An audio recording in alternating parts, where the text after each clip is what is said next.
Está no ar o Lições da Bíblia, o nosso encontro semanal de estudo profundo da Palavra de Deus. E hoje vamos continuar a nossa jornada pelos Salmos e vamos falar sobre misericórdia. Que palavra doce, mas que palavra poderosa que expressa o sentimento de Deus em nosso favor. É sobre isso e muito mais o Lições da Bíblia que está começando agora.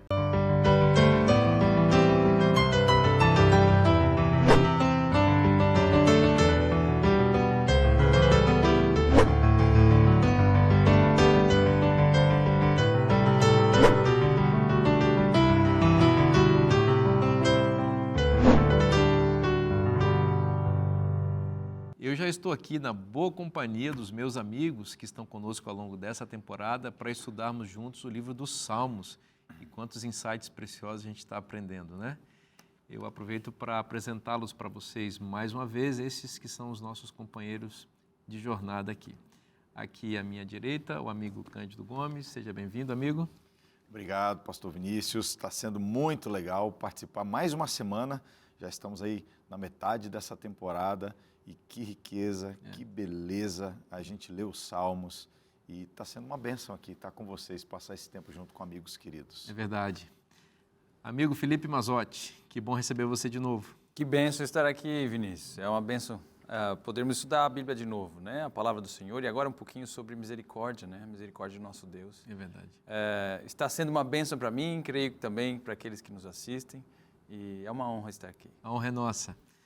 Amigo Josanã Alves, que bom recebê-lo também, meu irmão, mais uma vez. Obrigado a oportunidade de retornar e mais uma vez poder compartilhar um pouco do conhecimento que a Bíblia nos transmite, né, sobre a bondade e a misericórdia de Deus nesses salmos.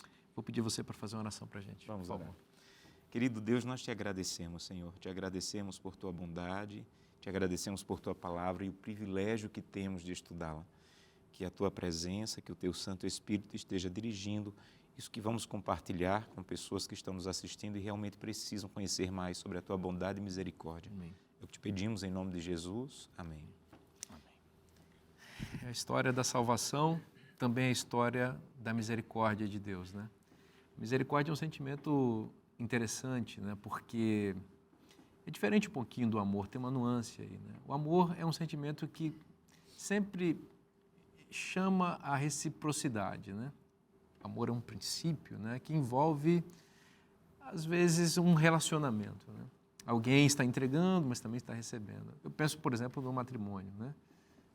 O marido ama a esposa também o ama, o marido acha a esposa linda, a esposa tem misericórdia dele nesse ponto, e aí e vai, né? Mas a misericórdia é você amar quem não tem nada para te oferecer em troca, né? É você amar o mendigo, aquele que está numa condição realmente trágica, lamentável, e você expressar isso em amor.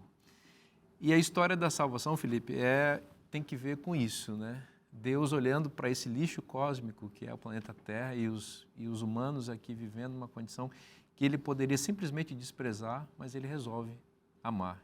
E isso é misericórdia. Sim, não há dúvida. O termo misericórdia, né, em hebraico, o termo chesed, ele expressa em muitos textos bíblicos e também no livro de Salmos uma ideia bem técnica na Bíblia. Ele é um termo técnico para os escritores bíblicos, né? A misericórdia, novamente, assim como nós discutimos na semana passada sobre a utilização de ideias técnicas sobre a justiça, a misericórdia também tem essa noção técnica na aliança, né? Então, é a ideia de uma ação divina que corresponde ao pacto original de Deus com o seu povo. Ou seja, o pacto é desigual.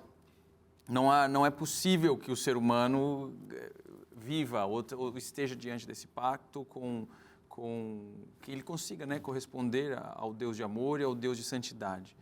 Então, como ele não consegue, Chesed é um termo técnico de como Deus faz essa ponte entre a impossibilidade humana e a autossuficiência divina. Então, o Chesed é a maneira de Deus de fazer com que você possa viver, que você possa continuar no pacto, que você possa continuar com Ele. E isso aqui é fundamental para a gente entender as expressões do Chesed divino, né, da misericórdia divina. Porque ele é consistentemente a busca divina para que você mantenha o relacionamento com Ele, para que você esteja com Ele. Um outro aspecto interessante da misericórdia na Bíblia é que ela ancora a história humana. Então, quando você vê o texto bíblico e a história dos seres humanos sendo descrita ao longo do texto bíblico, a representação da misericórdia divina funciona como âncoras que Deus vai pondo na história, né? Então, olha, isso aqui mantém a história no caminho certo. A misericórdia dele, de novo, uma nova ancoragem. São orientações ao longo da história. Né? Então, a misericórdia no dilúvio, a misericórdia na queda, um pouco antes, a misericórdia dele ao longo da história de Israel, a misericórdia dele na volta do exílio. Então, são maneiras de Deus ancorar a história. E isso aqui é interessante, porque em termos teológicos, a teologia não vem antes da história. A história vem primeiro e depois a teologia é feita. Isso não significa que Deus não existia antes da história, isso não significa que Deus não é pré-existente, onisciente, não é isso que eu estou dizendo. O que eu estou dizendo é que primeiro Ele te liberta, primeiro Ele ancora a sua história na misericórdia dEle. Depois você percebe as ações e as ideias teológicas que estão atreladas a isso. Não surpreendentemente, a gente vê no texto bíblico o tempo inteiro Deus fazendo isso. Eu sou o Senhor teu Deus que te tirou da terra do Egito. Misericórdia. Ele age para libertar, ancora a história na misericórdia dele e dali então para frente ele começa a dar leis, falar de teologia e falar de princípios. Então isso é muito importante. Deus nos libertou primeiro, antes de nos pedir qualquer coisa. E essa misericórdia ela é apresentada de maneira muito clara no Salmo 136. Não é? O nosso guia de estudos apresenta esse salmo. E esse salmo ele começa apresentando a criação, depois as ações de Deus. Mas entre cada um desses pontos, ele coloca 26 vezes a mesma frase, porque a sua misericórdia dura para sempre. Em nossa cultura, nós temos uma dificuldade com essa questão de repetição, mas na cultura bíblica isso faz muito sentido. Repetir é enfatizar. Então, por exemplo, quando Isaías vai dizer que Deus é mais que santo, ele diz que Deus é santo, santo, santo. Então, ele repete porque ele está dizendo, presta atenção aqui.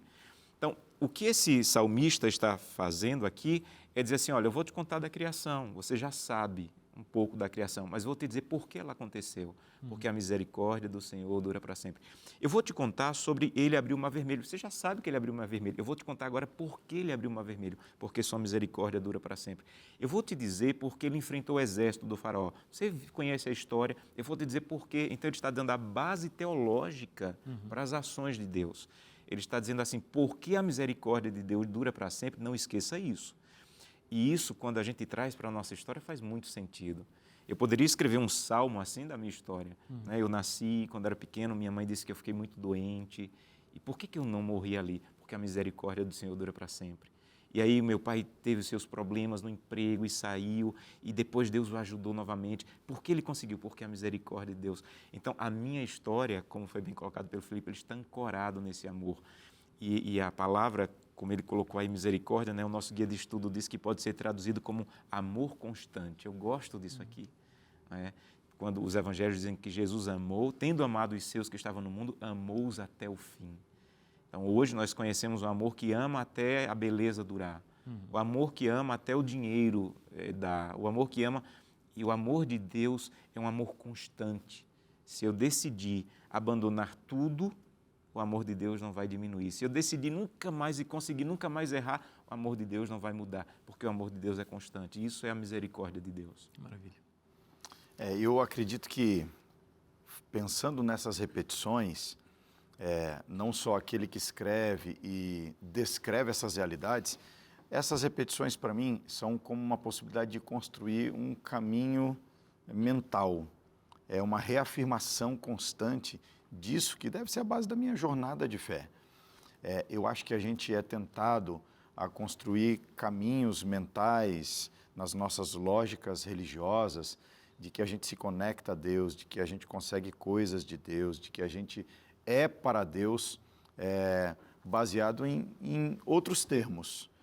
Então, eu estava lendo recentemente um livro onde o autor falava, puxa vida, um livro recente, moderno, ele falando assim, ó, o poder de você condensar suas crenças em sentenças simples, breves, e você ter a constante lembrança. Não é a repetição pela repetição, mas é usar a repetição para aquilo abrir caminhos neurais, aquilo cavar caminhos ali na sua mente que façam você lembrar de quem você é, dos seus valores, do que Deus pensa ao seu respeito e tal. E eu acredito que essa lembrança, essa repetição da misericórdia de Deus me faz lembrar que eu sou amado, me faz lembrar que eu sou aceito, me faz lembrar que Deus agiu e continua agindo e promete agir no futuro na minha vida, porque Ele não muda, né? A sua misericórdia dura para sempre, para sempre. Eu estava pensando nessa repetição aqui, no Salmo 136, que é exatamente dessa frase, né? Porque a sua misericórdia dura para sempre. Existem dois conceitos muito importantes nessa frase, né? Primeiro, o conceito da misericórdia. E receber misericórdia é algo maravilhoso. Só que a misericórdia humana, ela tem prazo de validade, né? A nossa paciência, a nossa capacidade também de expressar amor pelos desfavorecidos também é finita, porque nós somos finitos, né? Do outro lado dessa frase, aqui, repete o fato que a misericórdia de Deus dura para sempre. Evoca a eternidade de Deus, mas não só a eternidade do seu ser, mas também do que Ele faz e pensa e sente em relação ao seu povo. Então, que coisa bonita repetir isso, né? Sim. A misericórdia de Deus dura para sempre. Olha, a misericórdia de alguém bondoso, por melhor que seja essa pessoa, pode falhar em algum momento, mas Deus nunca vai falhar. Deus está para sempre conosco. Algo interessante sobre essa noção da misericórdia durando, né? Você vê que é uma noção temporal, né? Que ela dura mais. E, de fato, essa é uma noção que o texto apresenta. Ou seja, ela vai além do que a nossa, como o Vinícius muito bem colocou. Há, contudo, na forma como isso está expresso em hebraico, né? Que leolam hasdo, ou seja, pois a sua misericórdia é para a eternidade, é isso que está escrito. Então, parece que além da noção temporal, você tem uma noção espacial atrelada a essa ideia. A preposição le ali parece indicar que, olha, a misericórdia preenche a eternidade, entende? É mais do que simplesmente ela vai para a eternidade, superlativo para ela preenche a eternidade. Então, por toda a eternidade, ela é o fundamento da história. É isso que eu estava expressando no começo. Então, ela é essa rocha sobre a qual todos os eventos históricos que se orientam para o caminho eterno estão baseados. É na misericórdia dele. É sobre ele. E o que é muito interessante, no capítulo 136 ainda, você vê ao longo de todo ele algo sobre o povo de Israel, né? Você vê o rei Og, o rei de Bazã, né? Todos eles mencionados ao longo do capítulo. Mas quando a gente chega lá perto do fim, no verso 23, né? Aquele que se lembrou de nós em nosso abatimento, porque a sua misericórdia dura para sempre, nos libertou dos nossos inimigos, porque ela dura para sempre, ele dá alimento a todos os seres vivos, porque a sua misericórdia dura para sempre, deem louvores ao Deus dos céus, porque ela dura para sempre. Ou seja, a ideia é que, ok, é do pacto, envolve o pacto, é a misericórdia dele libertadora do seu povo, mas há um objetivo aqui direto da bênção para o povo. Todo o mundo é abençoado, ele dá alimento a todos os seres vivos. Então essa misericórdia não é só o fundamento da história do povo de Deus, é o fundamento da história da humanidade. Em ti serão benditas todas as nações da terra. Há um objetivo em ser o povo de Deus. Há um objetivo de viver sobre essa misericórdia e recebê-la do Senhor.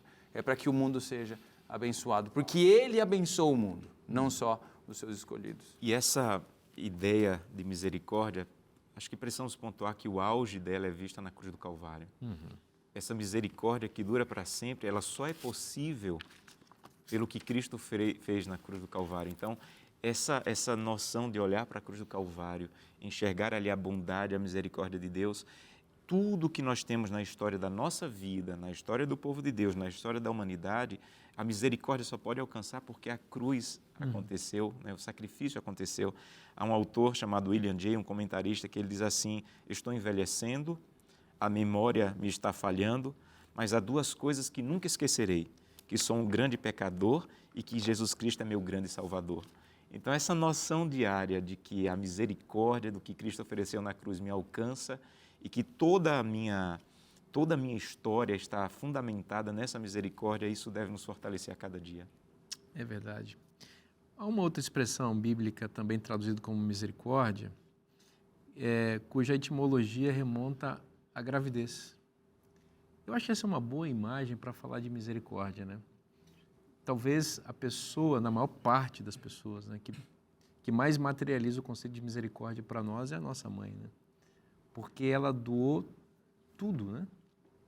Ela doou tudo, o seu corpo, para que a gente pudesse existir. São 9 meses, estou falando do período de gestação, em que todas seus nutrientes, as suas energias foram concentradas ali para o desenvolvimento de um novo ser, né? E eu acho que é bem isso, né, que Deus faz conosco, né? Ele se dedica para o nosso crescimento, para o nosso desenvolvimento, para que a gente possa se tornar uma pessoa melhor. E todas as suas atitudes, como uma mãe realmente boa faz, são atitudes de misericórdia em relação ao seu filho. A mãe jamais deixa de amar o seu filho, né? Aliás, se ela fizer isso, Deus não deixa de fazer. O próprio profeta vai lembrar disso, né?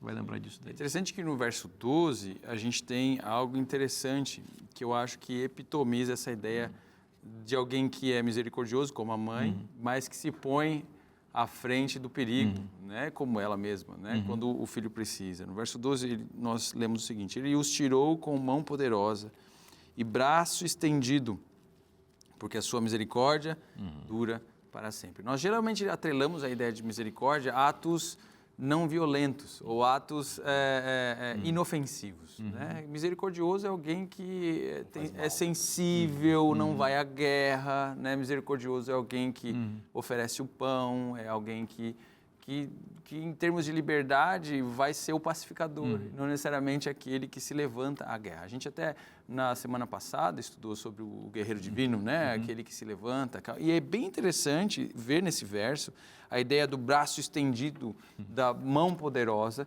como uma expressão da misericórdia, igualmente uma expressão da misericórdia, assim como o cuidado com o oprimido. Né? Então, misericórdia e a misericórdia de Deus é de fato uma expressão da libertação histórica dele, de seu povo e do universo como um todo, a despeito de quais atos que sejam necessários para que essa libertação ocorra.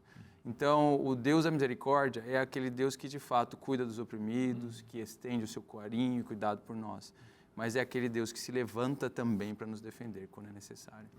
Que bom termos um Deus misericordioso que cuida de nós, né? A gente vai fazer um intervalo bem rapidinho agora, não sai daí, o programa volta já já.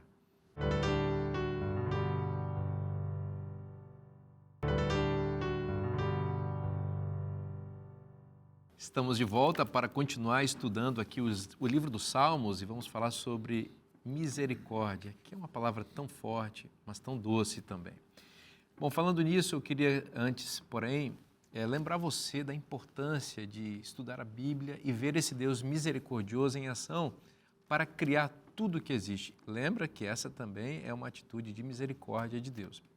Para que a gente entenda melhor sobre isso, a Novo Tempo desenvolveu uma revista que ajuda os nossos telespectadores a conhecer o aspecto do criacionismo, essa verdade tão importante que revela Deus agindo, criando o universo, criando o mundo, criando a vida. E nessa revista, A Origem de Tudo, escrita pelo pastor e jornalista Michelson Borges, você vai encontrar os detalhes dessa crença bíblica muito importante e a conexão dela com a ciência que revela as digitais do Deus Criador. Pastor Vinícius, gostaria muito de receber essa revista. Como eu faço? Lembra que esse é um oferecimento dos Anjos da Esperança, portanto, você não paga nada.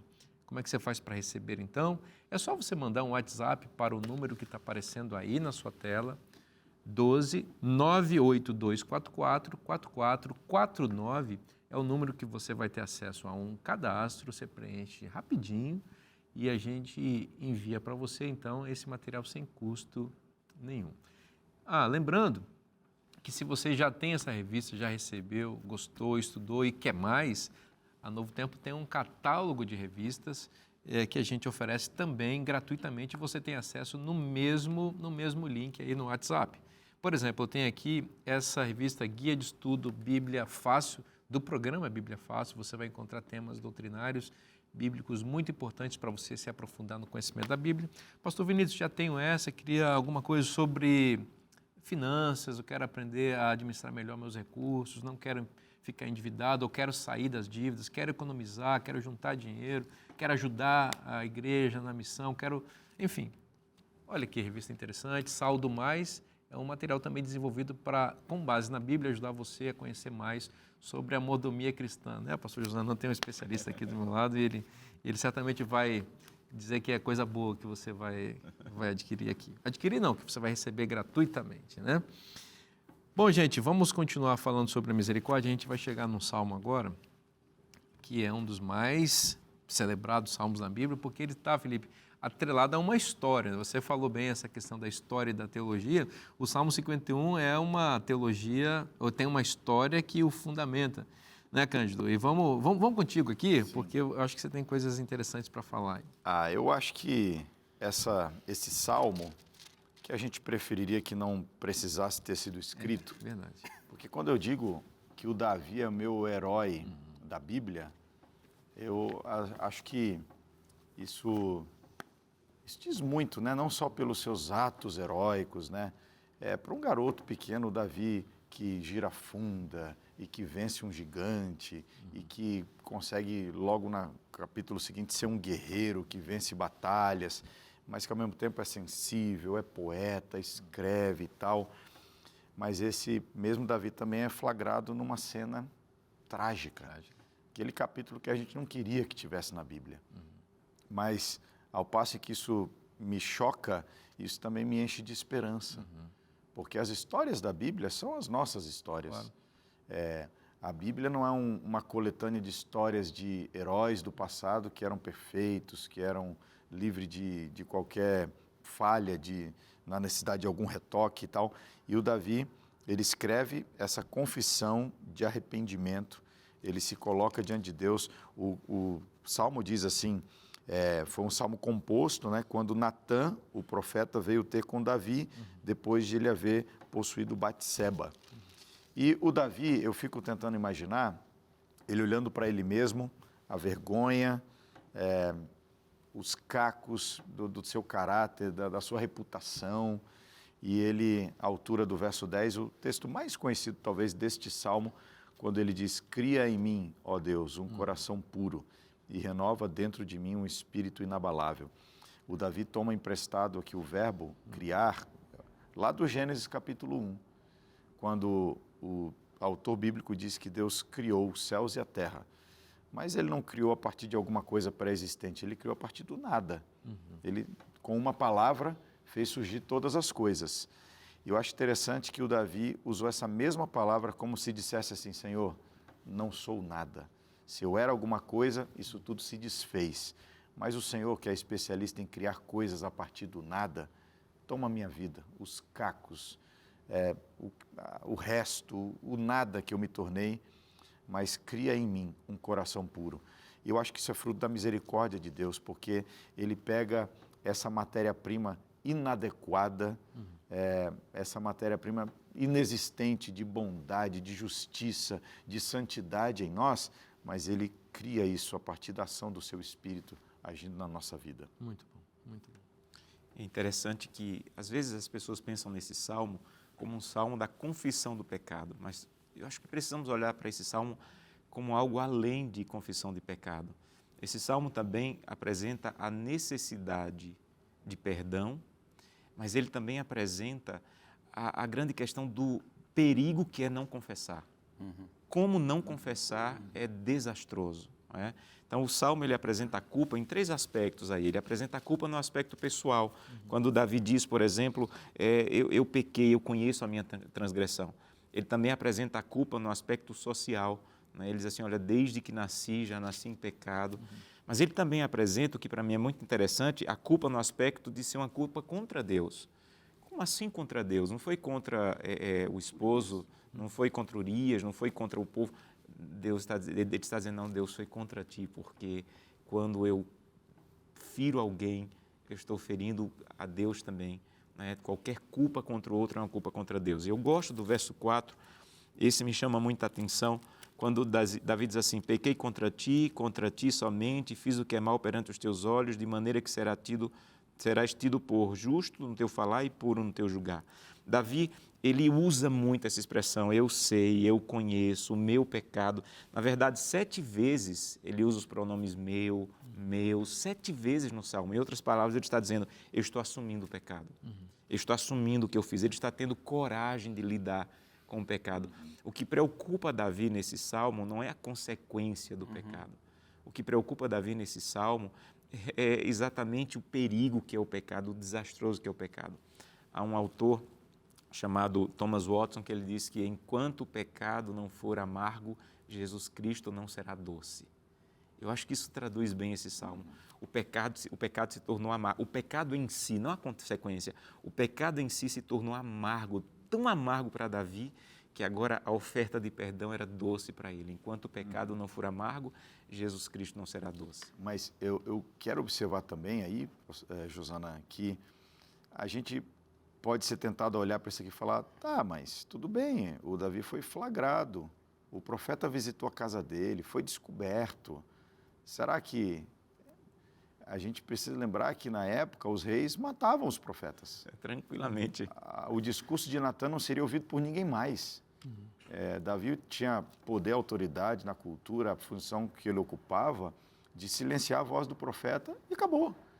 E eu acho que é aí que o Davi ele mostra esse coração, segundo o coração de Deus, de sentir a dor do relacionamento rompido, não da consequência atraída sobre si. Então, eu acho que o Davi revela uma tristeza que vem não porque ele não conseguiu esconder o que ele fez, mas porque ele realmente sentiu que isso feriu o coração de Deus. Eu acho que é bem interessante esse ponto, Cândido, e eu acho que vai ao encontro daquilo que o Josana mencionou e tem muito a ver com a estrutura social ali de Israel e com dar o perdão, o ato de dar, de perdoar no Antigo Oriente Médio, em especial em Israel. Né? Há diversos tipos de perdão, na verdade, que poderiam ocorrer, né? Que estavam atrelados aos diversos tipos de juízo que ocorriam dentro da comunidade. Então, se você tinha algum problema civil, você estava tecnicamente impuro em relação ao templo. Né? Mas o perdão civil e o perdão do templo não necessariamente concorriam ou iam de mãos dadas. Né? Então, o juiz te perdoar é uma coisa, o rei te perdoar é outra, e você ser perdoado de fato no templo é outra coisa. São coisas distintas, que às vezes ocorriam em concomitância ou juntas, outras vezes não. O que é interessante nesse salmo é que essa é uma conversa entre reis. Né? São 2 reis conversando. É um rei humano conversando com um rei divino. O rei é um dos tipos de perdão que poderia ocorrer, ou até mesmo de condenações que poderiam ocorrer, vinha do rei.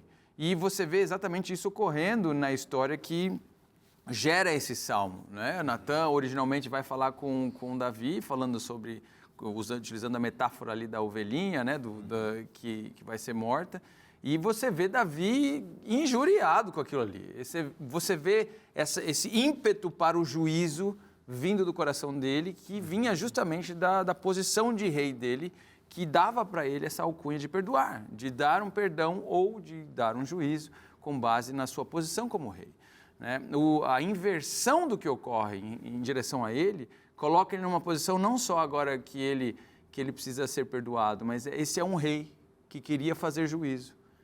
Um juízo que para ele, aos olhos dele, era algo importante e justo, mas que é revertido contra ele agora. Então, quando ele pede perdão a Deus, ele está pedindo por um decreto divino. Senhor, apaga os meus pecados. E a gente lê isso ali no verso 9, né? No verso 9 diz isso, capítulo 51, esconde o teu rosto dos meus pecados, apaga todas as minhas iniquidades. O verbo marrar aqui indica exatamente isso, é limpeza da mesa, é tirar o pecado de cima da superfície, é limpar, lavar, né, com sabão. É isso que ele está falando. Tira de mim, só por meio de decreto eu posso ter isso. Senhor, decreta o meu perdão. Né? Esse pedido é um pedido profundo, é um pedido de reconhecimento profundo, de que só sob decreto divino, só sob a jurisdição divina, que esse tipo de perdão pode ocorrer. Não é um perdão odierno, comum, que ocorre entre nós. Sim. É um perdão que só o céu pode dar. E tem uma coisa também que me chama muita atenção nesse salmo, na verdade duas. A primeira é que nós vivemos em uma sociedade que já não leva a sério o pecado. Esse salmo diz, é sério. Essa é a primeira coisa. A segunda coisa é o que Davi vai fazer com esse perdão recebido de Deus. E ele declara isso nos versículos 14, 15 e 16. Desculpem, 13, 14 e 15. No verso 13, ele diz assim, eu vou testemunhar. No verso 14, ele diz assim, eu vou pregar. No verso 15, ele diz, eu vou louvar. Em outras palavras, ele está dizendo assim, olha, Senhor, me dá o perdão e eu vou pregar, eu vou testemunhar e eu vou fazer com que as pessoas conheçam o que aconteceu comigo e eu vou fazer com que as pessoas conheçam o Deus que eu sirvo. E ele fez isso escrevendo um salmo. Imagina, ele deixou por todas as gerações uma declaração pública não apenas da sua culpa, mas também de como Deus o alcançou em meio à sua culpa. E isso devemos fazer também. Nós devemos testemunhar e as pessoas não devem nos ver como alguém irrepreensível toda hora. As pessoas têm que nos ver como as pessoas passaram a ver Davi.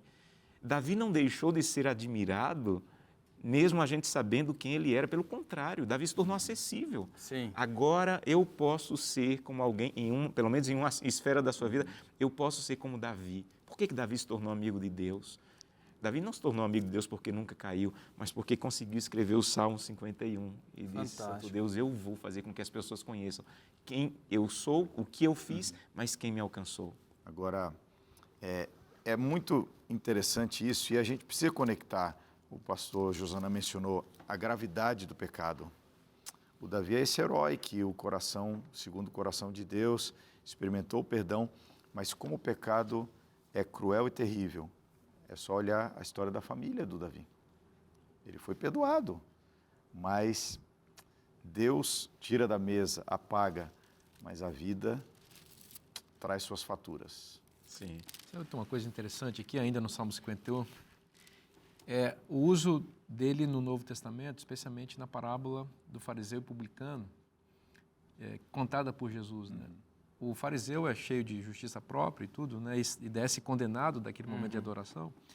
Mas o publicano, que estava provavelmente no pátio do templo, assistindo o sacrifício da manhã e da tarde, entendendo a profundidade teológica do que está acontecendo aqui, ora o Salmo 51. E lá nos termos do Novo Testamento aparece a expressão, ao invés de compadece-te de mim, que é como inicia aqui, aparece ser propício a mim, pecador, o que evoca a teologia da propiciação, algo muito importante na teologia bíblica, né? Pelo menos na forma como a religião judaico-cristã interpreta o conceito de propiciação, que é Deus se fazendo propício para o pecador, Deus se colocando como sacrifício para aplacar sua própria ira em relação ao pecado que aquele pecador fez, que o ofendeu tanto, né? Então, o que o fariseu, o publicano faz ao orar o Salmo 51? Ele pede para que Deus se torne para ele uma espécie de campo de força que o proteja da própria ira divina. Talvez isso evoque também, talvez não, isso evoque também o próprio móvel, o propiciatório, que ficava lá dentro do Santíssimo, cobrindo a Arca da Aliança e que recebia no dia da expiação o sangue do bode expiatório que vinha como substituição para a morte do povo. O povo não morreria mais porque o cordeiro morreu, o bode expiatório morreu no lugar deles. Então, o que Davi está clamando aqui em conexão com o publicano? Está clamando que o sacrifício de Cristo seja aplicado à sua vida. Essa é a base da misericórdia e do perdão. Não existe perdão se nós não tivermos noção de que Cristo pagou o preço para que nós possamos ser perdoados. E conectando com o que você falou, não existe proclamação do Evangelho que seja realmente verdadeira sem essa consciência. Ninguém vai ser um pregador do Evangelho, ninguém vai falar da graça de Cristo de maneira realmente relevante e vai ajudar as pessoas a entender o amor de Deus se não tiver experimentado o que é Deus ter substituído sua morte. O que aconteceu comigo? Eu sou um pecador, eu sou miserável, não adianta a gente botar nossos terninhos bonitinhos, ir para a igreja com a Bíblia debaixo do braço, tentando passar uma imagem que a gente é limpinho e perfeitinho. Não, somos todos miseráveis.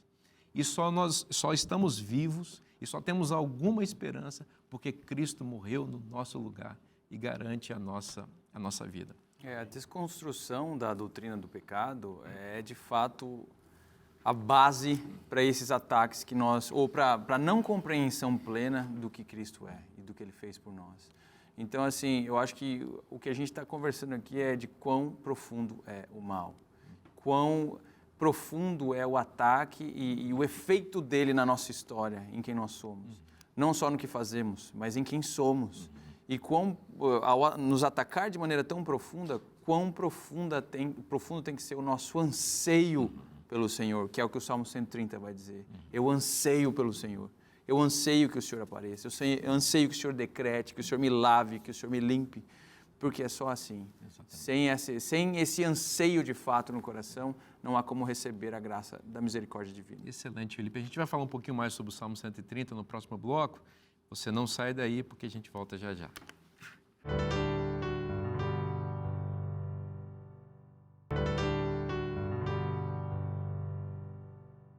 Estamos de volta com o programa Lições da Bíblia e vamos continuar estudando aqui os salmos tão lindos que falam de perdão e misericórdia. Esses salmos nos lembram que nós somos amados. Opa, amados me lembra de uma outra coisa muito bonita, não é, Amado?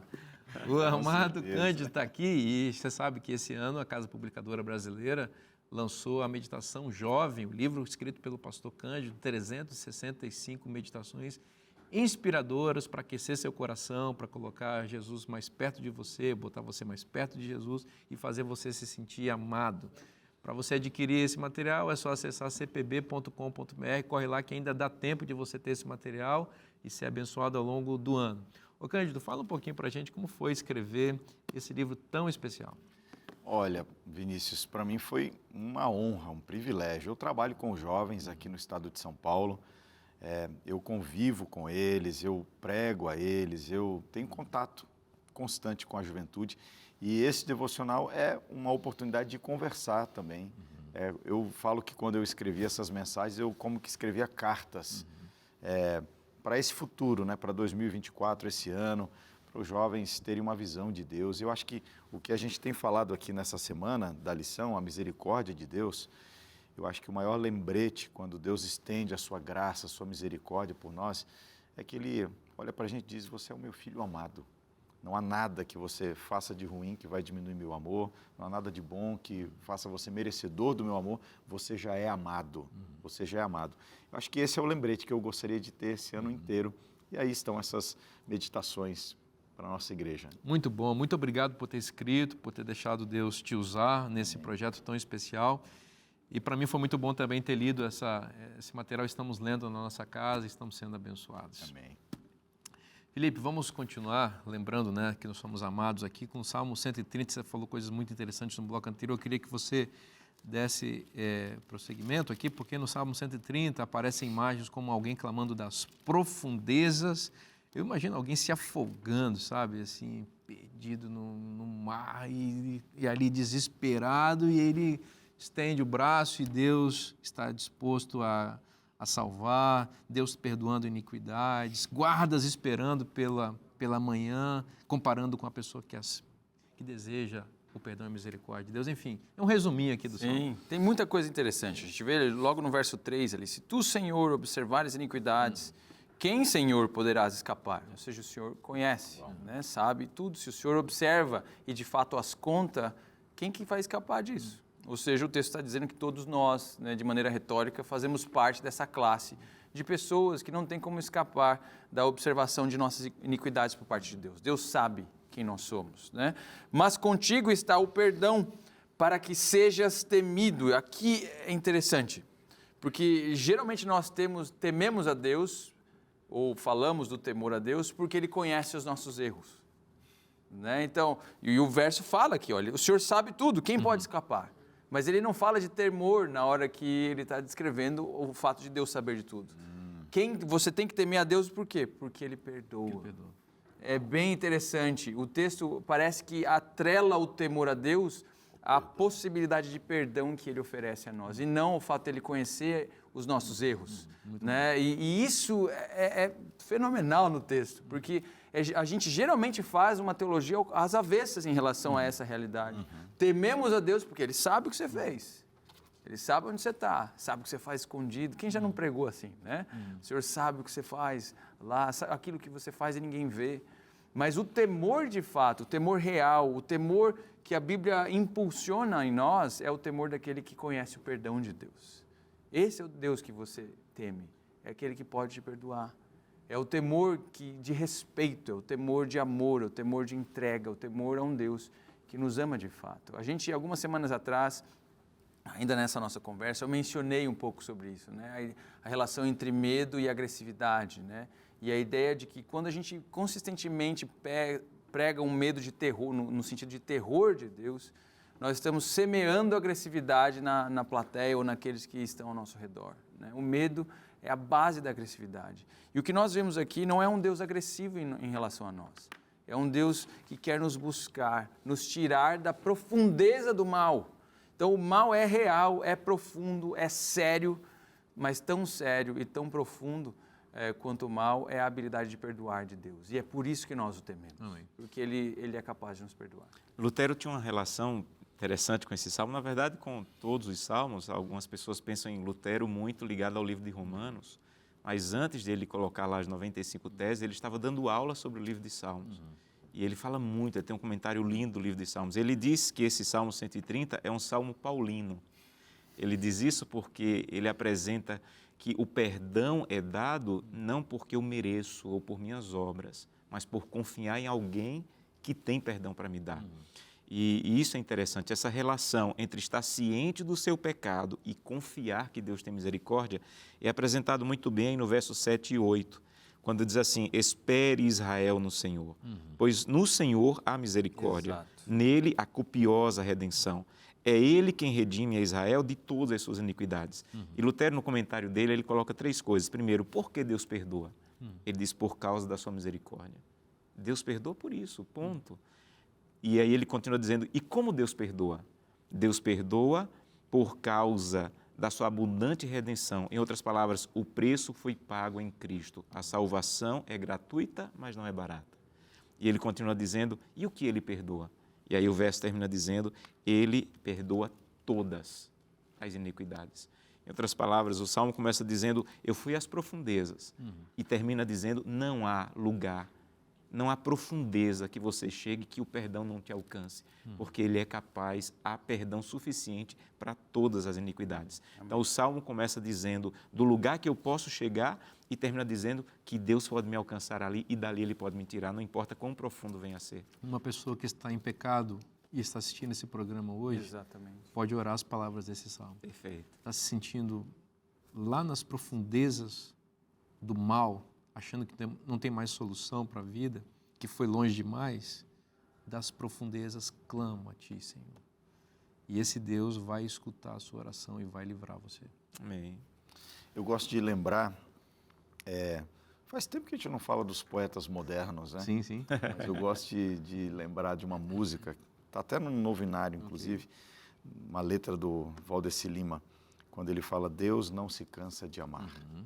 Deus não se cansa de Valdeci Lineu. Valdeci Lineu. Valdeci escreve a letra e ele descreve esse amor de Deus que não importa se a gente está vagueando pela vida, se a gente já encontra todas as portas fechadas, porque a gente falou agora há pouco, as pessoas nem sempre perdoam, o cônjuge nem sempre perdoa, os filhos nem sempre perdoam, a sociedade nem sempre perdoa, mas Deus não se cansa de amar e Ele sempre nos alcança com o seu amor. Agora, Vinícius, eu queria passar para o Salmo 103, À vontade. quando o Davi, esse aqui é um dos meus salmos prediletos também lindo esse salmo. na Bíblia. Tem muitas canções aí modernas escritas baseado neste salmo, porque é um convite à adoração, né? Olhando, o salmista olhando para o seu coração diz, olha, diante do que Deus faz, ó minha alma, bendiga o Senhor, bendiga o seu santo nome. Eu gosto do verso 2, onde ele diz, e não te esqueças de nenhum só dos teus benefícios. Se a gente pensasse quais são as maiores bênçãos que Deus dá para a gente, poxa, minha alma, não esquece de nenhuma coisa boa que Deus te fez, viu? Mas logo em seguida, o primeiro item da lista dele é, Ele é quem perdoa as tuas iniquidades. É como se todas as outras bênçãos fizessem sentido, Depende se disso. esta daqui não fosse a base, né? Então, ele coloca o perdão das faltas, das iniquidades, porque essa é uma palavra ainda mais forte, né? Das iniquidades, ele coloca como a base. E aí ele trabalha com a questão da lembrança, né? Que a gente vai, quem sabe, conversar um pouquinho aqui, porque ele se preocupa, não esqueça, não esqueça.